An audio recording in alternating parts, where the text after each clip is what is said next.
అపోజిషన్లో ఉన్నప్పుడు కూడా గెలిచినటువంటి ప్రజాదరణ కలిగినటువంటి నాయకుడు. వరుసని కంటిన్యూస్గా 4 times గెలవటం జరిగింది.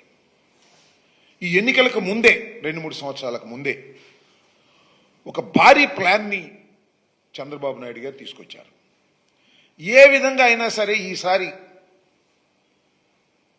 రామకృష్ణారెడ్డిని ఓడించాలి, ఎంతకైనా తెగించాలి అనేటువంటి ఉద్దేశంతో ఒక ప్లాన్ ప్రకారం అక్కడికి రావడం, అక్కడ రాజకీయాలకు దూరంగా ఉన్నటువంటి బ్రహ్మారెడ్డిని తీసుకొచ్చి అక్కడ అభ్యర్థిగా పెట్టుకుంటారు.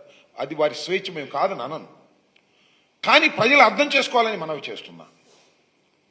పెట్టి ఆయనకి పెట్టుబడులు పెట్టి ఆయన నడిపి ఏదో ఒక విధంగా రామకృష్ణారెడ్డి గారి కుటుంబాన్ని, రామకృష్ణారెడ్డి గారిని ఓడించాలి, వేధించాలి అనేటువంటి పద్ధతుల్లో ప్రయాణం సాగించారు, రాజకీయ ప్రయాణం.